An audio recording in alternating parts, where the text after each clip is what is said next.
اس مدنی channel کے 13 سال کامیابی کے ساتھ مکمل ہونے پہ ان کے تمام اسٹاف کو اور تمام ویورشپ کو بھی مبارکباد پیش کرتا ہوں۔ پوری دنیا کے اندر جو ہے ایک نیکی پھیلانے کا ذریعہ بنا، اور اس میں سب سے بڑا ہاتھ حضرت صاحب کا ہے، جن کی برکتوں کی وجہ سے، جن کی لیڈرشپ ویژن کی وجہ سے آج مدنی چینل پوری دنیا کے اندر جو ہے ایک نیکی پھیلانے کا ذریعہ بنا۔ حضرت صاحب، میرا آپ سے ایک سوال ہے اور ایک عرض گزارش ہے کہ حضرت، میرا یوتھ کے ساتھ پچھلے کوئی 30+ ایئر کا ایک ایکسپیرینس ہے، جس کے اندر میری ڈفرینٹ اکیڈمیز ہیں اور فٹنس سے ریلیٹڈ میرے جو ہے کافی کام رہا ہے، جس کی وجہ سے میرا، اور یونیورسٹیز سے ڈفرینٹ یونیورسٹی کے ساتھ میری اٹیچمنٹ رہی ہے اسپورٹس کی بدولت۔ تو میں آج اپنے اس ایکسپیرینس کے اوپر کی بیس پر ایک چیز آبزرو کرتا ہوں، وہ یہ ہے کہ جب میں دیکھتا ہوں کہ تمام ہمارے جو یونیورسٹیز اور کالجز کے اب پاس آؤٹ اسٹوڈنٹ ہو رہے ہیں یا ابھی آن گوئنگ وہ ایجوکیشن حاصل کر رہے ہیں، تو ان کا سب سے بڑا ایک پرابلم جو میں فیل کرتا ہوں وہ یہ دیکھتا ہوں کہ ان میں تعلیم تو وہ بہت اچھی حاصل کر لیتے ہیں، لیکن تربیت کا ایک بہت بڑا فقدان ہے، تو جس کی وجہ سے ان کے ایٹیٹیوڈ، اخلاق اور وہ بہت جو ہے نا بہتر نہیں ہوتے ہیں۔ حضرت، آپ سے گزارش ہے کہ اس سلسلے میں یوتھ کی رہنمائی فرمائیے کہ وہ اپنے اخلاق کو اور اپنے لائف سٹائل کو کیسے بہتر کریں۔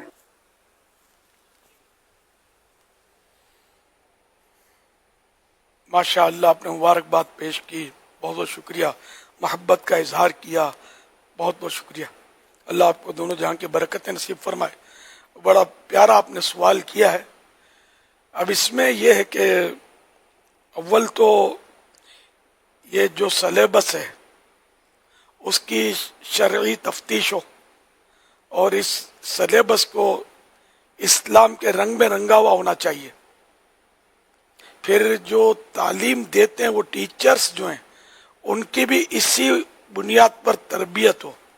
جب یہ دونوں صورتیں ہوں گی تب ہو سکتا ہے کہ طلبہ کرام میں کوئی اخلاقیات وغیرہ کا سدھار ہو، ورنہ تو سلیبس جیسا بھی آپ مجھ سے زیادہ جانتے ہیں، پڑھانے والوں کی جو حالات کیفیات ہوتے ہیں وہ بھی آپ پر آشکار۔ اب ایسی صورت میں طلبہ سے آپ کیا امید رکھیں گے کہ طلبہ صحیح ہو جائیں، اساتذہ صحیح نہ ہوں، پروفیسر لیکچرار یہ اپنی ڈگر پر رہیں، سلیبس بھی ویسا ہی رہے، سکھاؤ ان کو گالی لیکن ان کے منہ سے نکلے ہی دعا، تو یہ کیسے ہوئے گا؟ تو اس لیے یہ کہ وہ کہتے ہیں نا، پورے کا پورا آوا ہی بگڑا ہوا ہے، سارا ماحول جو ہے وہ بس آپ کے سامنے، مجھ سے زیادہ آپ کو پتا ہے۔ آپ کو یہ احساس سن کر مجھے بڑی خوشی ہوئی کہ چلو ایسے بھی ماشاءاللہ ہیں، ماشاءاللہ مسلمان کہ جو اس کو فیل کرتے ہیں، محفوظ کرتے ہیں کہ طلباء کا کردار تباہ ہوتا جا رہا ہے، تباہ ہوتا جا رہا ہے۔ اس کی وجوہات جو موٹی موٹی وجوہات میں نے عرض کی کہ ان کی اخلاقی تربیت کا کوئی نظام ہی نہیں ہے، کوئی انتظام ہی نہیں ہے، تو اب وہ کیسے یہ خود بخود صحیح ہو جائیں گے؟ اگر یہ صحیح ہو جائے نا، طلبا ہر قوم کا بہترین سرمایہ ہوتے ہیں، ملک کی تقدیر بھی یہی لوگ بدلتے ہیں۔ جیسے بڑے بوڑھے چلے جائیں گے تو آگے طلبہ ہی نے آگے بڑھنا ہے، ارے کون کب تک جیے گا؟ تو یوں دنیا تو چلاؤ میں نا، تو جب بڑے جائیں گے تو یہی لوگ انہوں نے حکومت سنبھالیں گے، یہی ارباب اقتدار بنیں گے، یہی فوج کی کمانڈ کریں گے، یہی سارے جو بھی جتنے بھی شعبے ہیں ان میں یہ آئیں گے۔